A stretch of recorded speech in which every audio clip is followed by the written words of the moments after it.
Hello everyone. So today we are going to discuss NCLEX NORCET Saunders questions cardiovascular chapter. ये Saunders books में से लिए गए हैं और ये कार्डियोवास्कुलर चैप्टर के जो हैं ये क्वेश्चन है। तो first question is a client with the history of type 2 diabetes is admitted to the hospital with chest pain and scheduled for cardiac catheterization. Which medication would we need to be withheld for 24 hours before the procedure and 48 hours after the procedure? Your options are gliclazide, metamorphin, repaglinide and regular insulin. So इनमें से जो regular insulin है वो तो हम बिल्कुल भी नहीं करेंगे, क्योंकि अगर पेशेंट की जो शुगर है वो हाई जाएगी, इंसुलिन तो हमें देना ही पड़ेगा। लेकिन जो ये मोटाफॉर्मिन है ये क्या करता है, ये एसिड प्रोड्यूस करता है, एसिड। तो ये क्या होगा, जब हम मोटा मेटमॉर्फिन देंगे तो उस जब हम कार्डिक कैथेटराइजेशन कर रही है ना, तो हमें एक आयनाइज्ड कंट्रास्ट देना पड़ता है। उस कंट्रास्ट की वजह से क्या होता है, हमारी एक्यूट किडनी इंजरी हो जाती है, जिसकी वजह से किडनी थोड़े टाइम तक अपना काम जो है वो अच्छे से नहीं कर पाती। तो वो मेटाफॉर्मिन को जो क्या होगा, एक्सक्रीट नहीं कर पाएगी। एक्सक्रीट नहीं कर पाएगी तो वो क्या होगा, मेटाफॉर्मिन अकोमुलेट हो जाएगा किडनी में और किडनी हो जाएगी अनेबल टू एक्सक्रीट एडिक्वेटली। जैसे कि मैंने आपको बताया कि ये एक एसिडिक है, तो उसमें क्या हो जाएगा, हमारी बॉडी में लैक्टिक एसिड अकोमुलेट हो जाएगा। उसके बाद क्या हो जाएगा, लैक्टिक एसिडोसिस, जो कि एक लाइफ थ्रेटनिंग कंडीशन है। इसलिए हम जो मेटफॉर्मिन है वो नहीं देंगे, ठीक है। और जो ये दो मेडिकेशन है इनको हम प्रोसीजर से पहले नहीं देंगे, क्योंकि पेशेंट वो एनपीओ होता है। इसको हम 24 आवर्स बिफोर नहीं देंगे, लेकिन हम आफ्टर दे सकते हैं। बिकॉज ऑफ ये एक एसिड है, इसकी वजह से एसिडिक नेचर होने की वजह से ये लैक्टिक एसिड कर सकती है, इसकी वजह से हम इसको मेटामॉर्फिन को नहीं देंगे, ठीक है। So second question is a client in sinus bradycardia with the heart rate of 45 beats per minute and blood pressure of 86 by 60 mmHg reports dizziness. Which intervention would the nurse anticipate will be prescribed? तो इनमें से nurse जो है वो क्या action लेगी। Patient का जो हार्ट बीट है वो 45 बीट्स पर मिनट है और जो ब्लड प्रेशर है वो 86 मतलब लो है, ठीक है। तो इसमें क्या है, फर्स्ट ऑप्शन एडमिशन डिगोस्टेरोन। ये हम नहीं करेंगे, क्यों, क्योंकि ये फर्दर डिक्रीज कर देता है हार्ट रेट को। जो ये डिगोसिन है ये हार्ट रेट को डिक्रीज करने के लिए होता है। अगर जैसे किसी को टैकीकार्डिया है तो उसकी डिक्रीज करने के लिए हम डाइकोसिन देंगे, ठीक है। डिफिब्रिलेट में क्या होता है, अगर पेशेंट को टैकीकार्डिया होता है तो हम डिफिब्रिलेट करते हैं ताकि वो नॉर्मल हो जाए जो उसकी हार्ट रेट है, ठीक है। तो ये ऑप्शन भी हम कैंसिल करेंगे।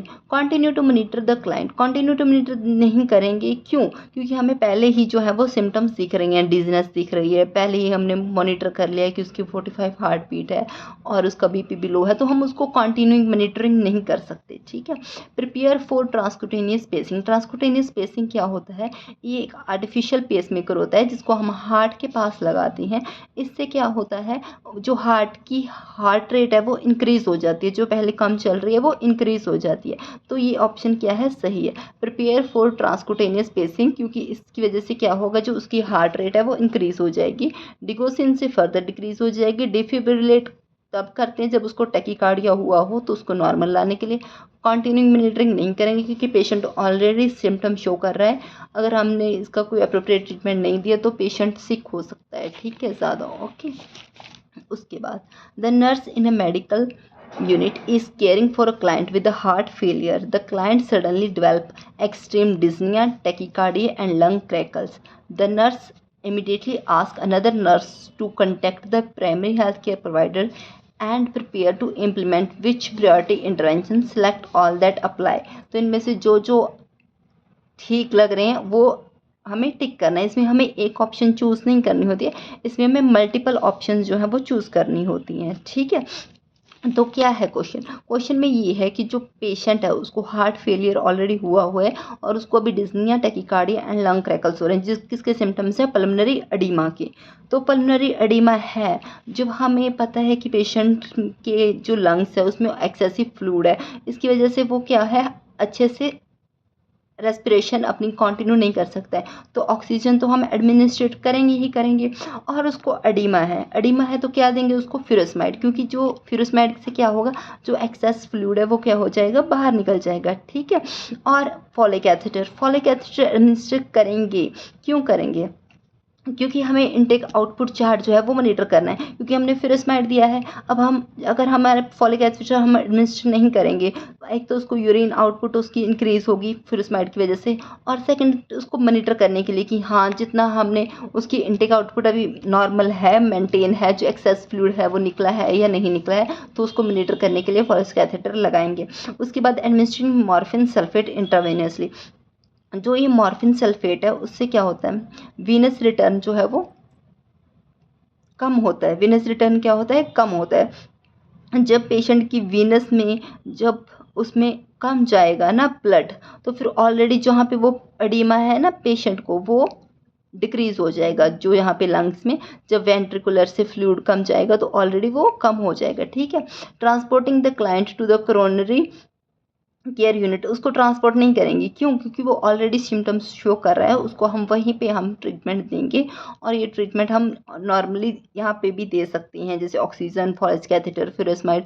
तो इसको ये करने की कोई ज़रूरत नहीं है मतलब कॉर्नरी केयर यूनिट में, क्योंकि ये एक लंग्स की डिजीज़ होगी और ये सब जो इंटरवेंशन है हम यहाँ पे भी कर सकते हैं। और पेशेंट जब तक स्टेबल नहीं होता तब तक उसको इन सब चीज़ों में टाइम वेस्ट नहीं करेंगे, क्योंकि ऑक्सीजन एडमिनिस्टर करना बहुत ज़रूरी है।